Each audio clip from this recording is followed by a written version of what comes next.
Bien-aimés frères et sœurs en Jésus-Christ, c'est pour moi un plaisir de partager la parole de Dieu avec vous. C'est vraiment une joie pour moi de partager cette parole avec vous. Je voulais, bien avant de commencer ce message, lancer un appel aux frères et sœurs en Christ qui, avec la technologie, avec les réseaux sociaux tels que Facebook, WhatsApp, Instagram et autres, les gens sont tellement occupés aujourd'hui à partager les messages, à regarder les images, les vidéos et autres.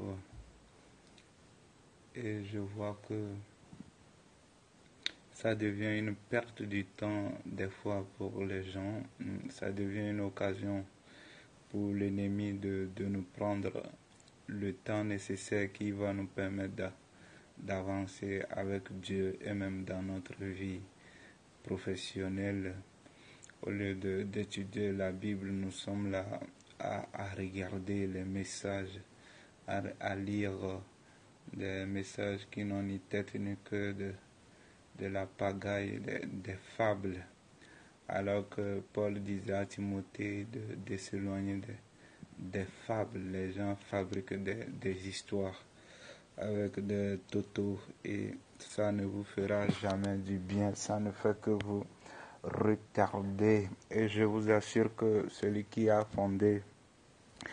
créé l'application WhatsApp n'a pas pris son temps pour aller chatter, aller s'amuser sur Facebook. Il a pris son temps pour créer quelque chose qui peut faire du bien aux gens. Et voilà, vous maintenant vous êtes enlisés dans cette chose.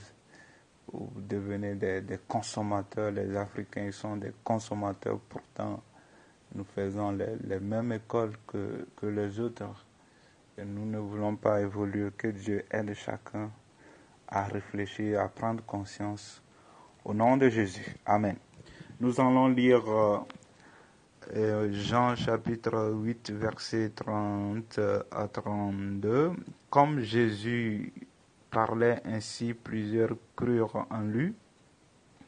Et il dit aux Juifs qui avaient cru en lui, si vous demeurez dans ma parole,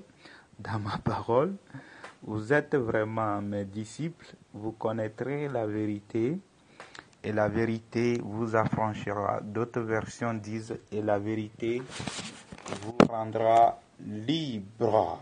Amen.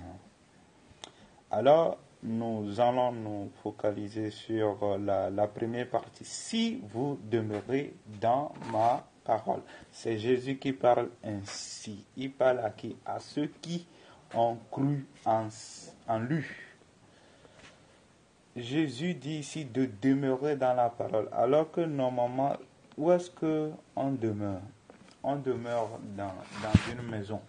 C'est-à-dire le lieu où tu habites, c'est ça ta demeure. Donc, nous demeurons souvent dans une maison. Et Jésus dit à ceux qui ont cru, quand tu crois, on dit tu es né de nouveau, tu es devenu un enfant. Et Jésus dit de demeurer dans sa parole. Donc il est en train de dire que le chrétien qui vient de naître de nouveau, qui est un enfant, doit demeurer dans sa parole. De la même manière qu'un enfant qui naît demeure dans la maison de ses parents, Jésus lui il dit, toi qui viens de naître en tant que chrétien, ta demeure c'est ma parole. Amen. Naturellement, quand un enfant naît, il est dans la maison avec ses parents et il grandit par rapport à l'éducation que lui donnent ses parents. Il grandit et Quand il grandit, il manifeste l'éducation qu'il a apprise de ses parents. Il parle le langage qu'il a appris de ses parents. S'il est élevé et on lui parle élevé à la maison, il va commencer par parler l'élevé.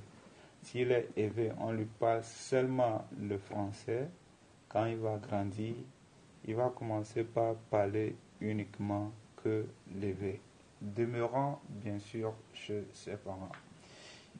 Je viens de le dire, il est élevé, mais si les parents décident de lui parler que français, il va grandir sans connaître pas un seul mot en éveil. Pourtant, il est éveillé. Mais c'est mon cas. Moi, je suis kabyle, je suis né.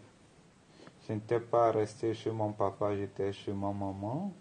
Jusqu'à 6 ans ou 7 ans comme ça, je ne comprenais rien du kabyle parce que je n'étais pas chez mon papa. Pourtant, je suis kabyle. Je ne parlais que l'adja. Ça, c'est une parenthèse pour parler de ma vie, mais c'est très important de parler de ça. Donc, comme je le disais, un enfant qui naît, il grandit dans la maison où vivent ses parents, bien sûr, et il parle ce langage. C'est la même chose dans le royaume de Dieu par rapport à ce que Jésus nous dit, de demeurer dans sa parole. Lui, la maison, pour lui, c'est ça qui est la parole. Et vous savez, l'enfant, ce n'est pas en un seul jour qu'on lui enseigne tout. Non.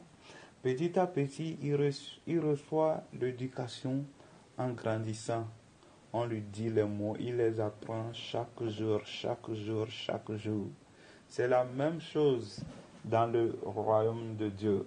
Vous savez, toute la parole de Dieu, et j'ai ma Bible ici noir sur blanc, on appelle ça en grec le logos, c'est-à-dire le conseil, la parole de Dieu, toute sa volonté parfaite qui existait depuis dans le ciel. C'est une partie qui est dans la Bible. Donc, ça s'appelle le logos. Maintenant, ce logos-là représente tout ce que les parents de l'enfant connaissent. Mais ils ne lui disent pas tout le même jour. Mais chaque jour, ce qu'ils connaissent, ils prennent une partie de leur connaissance pour dire à l'enfant. C'est la même manière quand Jésus dit de demeurer dans sa parole.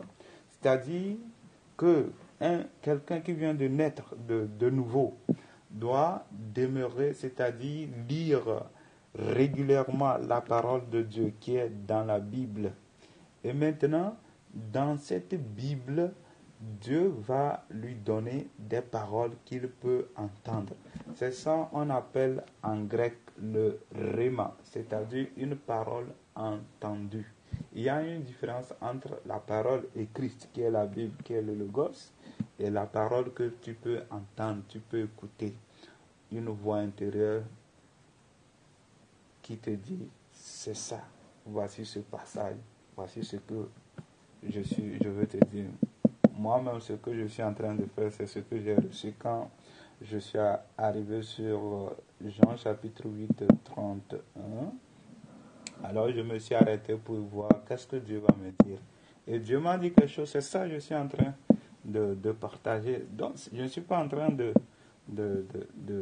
lire le logos, non. C'est ce que Dieu m'a dit que je suis en train de partager avec vous. Mais il est nécessaire de passer le temps. Assez de temps, il dit de demeurer. Vous savez, nous restons plus dans notre maison que dans le lieu de service. Normalement, dans la plupart des temps, nous restons plus dans nos maisons. Donc Jésus veut nous faire comprendre que notre pensée doit être plus dirigée vers la parole de Dieu, vers la Bible. Et c'est dans ça que Dieu va puiser des choses pour nous dire, qu'on appelle rhéma. Jésus dit, l'homme ne vit pas du pain seulement, mais de toute parole qui sort de la bouche de Dieu.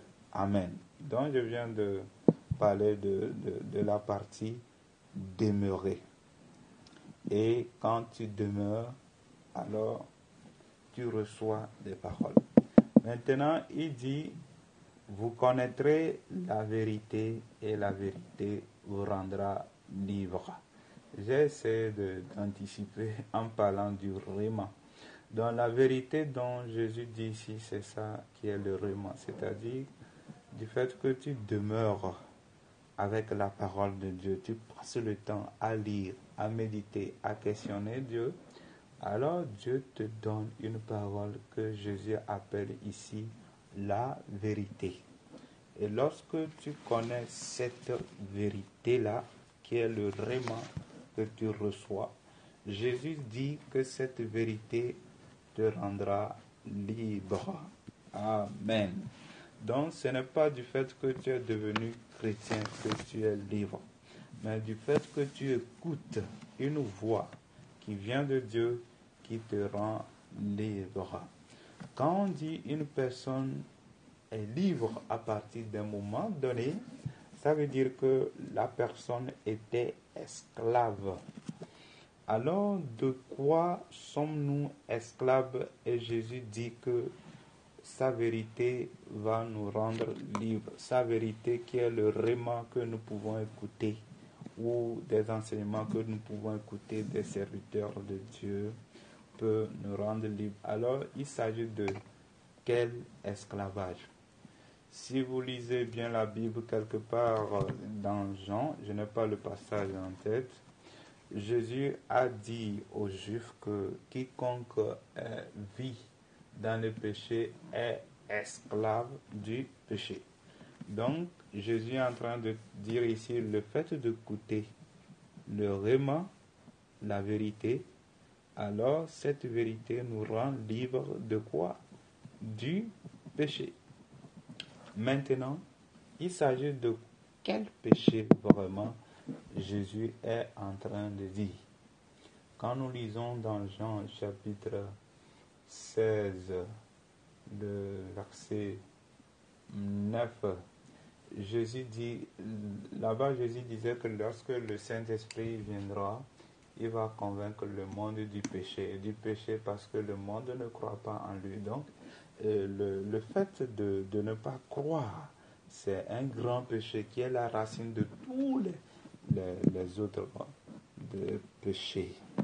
Donc, il est en train de dire que lorsque nous écoutons, lorsque nous demeurons dans sa parole, nous connaîtrons la vérité, c'est-à-dire nous entendrons des paroles que Dieu va nous dire, et ce sont ces paroles-là qui vont nous rendre libres, c'est-à-dire qui vont nous libérer de ce péché qui est l'incrédulité. Amen. Maintenant, comment obtenons-nous cette liberté d'une manière concrète? Vous savez que le contraire de l'incrédulité, du doute, c'est la foi. Donc, le fait d'écouter le rhéma, le fait d'écouter ce que Jésus appelle la vérité, cette vérité nous permet d'avoir la foi. Cela est bien dit dans Romains chapitre 10, verset 17. Là, il est écrit, la foi vient de ce qu'on entend et ce qu'on entend vient de la parole de Dieu. Vous voyez, on dit, la foi vient. Elle vient comment? De ce qu'on entend, de ce rhéma que je viens de dire, que Jésus appelle, vous connaîtrez la vérité. Donc, quand tu entends cette vérité, alors tu as la foi. Et la Bible dit que ce qu'on entend vient de la parole de Dieu. La parole de Dieu, c'est la Bible que tu as devant toi, que tu as dans tes smartphones ou dans les iPhones. Donc, tu peux entendre la parole venant du Logos, qui est la Bible, qui est devant toi. Et en entendant ça, que ça te donne la foi. Comme Jésus lui dit, vous connaîtrez la vérité te rend libre. La vérité te libère de l'incrédulité. Comment? En te donnant la foi. C'est ça qui est dit aussi dans Romains 10, 17. Que la foi vient quand on entend une parole et que cette parole vient de... La foi vient de ce qu'on entend et ce qu'on entend vient de la parole de Dieu. Vous voyez, donc il est nécessaire pour nous de méditer, de passer le temps devant la parole de Dieu. Il dit de demeurer. Un enfant doit demeurer dans la maison pour pouvoir parler le langage. La Bible dit que celui qui aura plongé ses regards dans la loi parfaite de Dieu et qui persévère sans être un auditeur oublieux sera libre, sera heureux, pas libre. Vous voyez donc, le fait d'être dans l'incrédulité, dans le doute, tu n'es pas heureux. Maintenant, la Bible dit que tu plonges tes regards dans la loi parfaite de Dieu. Vous voyez? On dit tu regardes la loi, qui est la Bible, qui est la parole de Dieu. Tu la regardes. Maintenant, on dit sans être un auditeur oublié. Est-ce que quand je regarde la Bible, est-ce que j'écoute quelque chose? Voilà. On te dit qu'en regardant, Dieu te parle.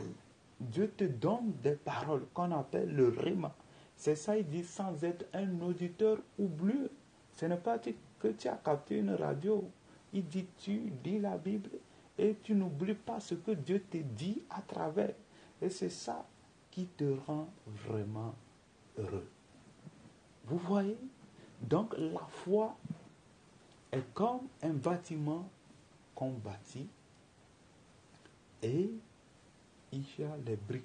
Dans les briques constituent les rhémas qu'on écoute chaque jour et qu'on accepte. Vous voyez, ça constitue, ça nous donne la foi. Ça nous permet d'avancer. C'est par ça que nous pouvons triompher du diable. Parce que la Bible nous dit la victoire, j'oublie comment c'est bien dit dans l'épître de Jean, que nous triomphons du diable par la foi. C'est pas la foi, nous pouvons triompher du diable. Nous prions, tout le monde prie, il a besoin du résultat. Ni, tu as jeûné, tu as prié, tu as visité des lieux de prière. Quel est ton résultat? Jésus dit que c'est par la foi que rien ne nous est impossible. Il n'a pas dit quand on prie, non. Tu pries sans la foi, tu n'as rien.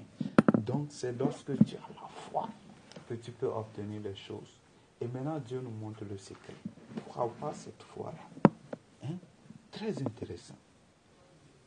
Je n'ai pas le temps ici de donner tout un enseignement sur la foi, mais cela aussi touche la foi. Demeure dans ma parole, comme un enfant demeure dans une maison. Apprends le langage de ses parents. Vous voyez, comme je le dis, je suis cabier. Je n'étais pas chez mon père, je ne comprenais pas le cabier. C'est la même chose. Un enfant qui naît dans le royaume de Dieu, tu es chrétien, tu as la nature de Dieu, n'est-ce pas? Tu as la nature que Dieu a. Tu as l'esprit de Dieu, tu es né de Dieu, donc tu as en toi l'esprit que Dieu te donne, pas le Saint-Esprit, l'esprit qui fait de toi un enfant qui vient de naître. Mais tu dois raisonner comme on raisonne dans le ciel. Ce n'est pas du fait que tu es né de Dieu en même temps tu changes automatiquement. Non. Un enfant, c'est la même chose. Il est né dans une famille. Il peut être élevé si on ne lui parle pas. L'élevé, il ne comprend rien. C'est la même chose ici. Que Jésus te dit de demeurer dans la parole. Donc lui, la parole constitue pour lui la maison dans laquelle tu vas demeurer. Et le fait de demeurer toujours là-bas, tu apprends beaucoup de choses. Et si tu ne demeures pas, tu seras comme un brigand. Les enfants qui se promènent pour apprendre de n'importe quoi, ils sont des brigands. Donc dans l'église, il y a des gens qui sont des brigands parce qu'ils n'écoutent pas la parole de Dieu, parce qu'ils ne passent pas du temps devant la parole de Dieu aujourd'hui. Mais je me demande, nous sommes les chrétiens, nous devons être plus sages et j'ai l'impression qu'on devient les plus stupides. Les chrétiens qui prennent tout le temps à regarder les feuilletons de n'importe quoi. Qu'est-ce que le monde a à nous apprendre? L'apôtre Paul l'a bien dit que vous les chrétiens, vous ne pouvez pas rendre de jugement et qu'il faut faire appel aux gens du monde dont nous voulons apprendre quoi? Chez les gens du monde, nous avons tout. Et les gens du monde même, ils viennent voler les choses dans la Bible pour nous apprendre. Qu'est-ce que tu apprends dans les feuilletons si ce n'est que de te détruire, t'empêcher d'avancer? Et tu n'as même pas un poids dans le monde spirituel parce que tu prends tout ton temps à regarder des futurités, à lire les messages bizarres, les messages totaux. Quand tu vois un message toto, ne lis même pas, c'est une perte du temps. Ainsi, les vidéos bizarres qui n'ont ni tête, ni cœur. Une arme que Satan a inventée pour attraper les chrétiens. Au lieu qu'on passe du temps dans la maison de Dieu, que Jésus appelle ici la parole, de passer le temps avec, d'écouter, d'avancer, d'être libre, de devenir des gens qui prient pour transporter les montagnes, pour déplacer les montagnes, pour se révéler au monde. La Bible dit que le monde attend la révélation des fils de Dieu. Là où tu es, comment tu te révèles au monde? Si tu te conformes au monde, alors Jésus dira, serviteur infidèle, il va te rejeter. Que Dieu nous aide au nom de Jésus-Christ à mettre en pratique sa parole. Nous ne sommes pas des auditeurs oublieux dans le nom de notre Seigneur Jésus-Christ. Amen.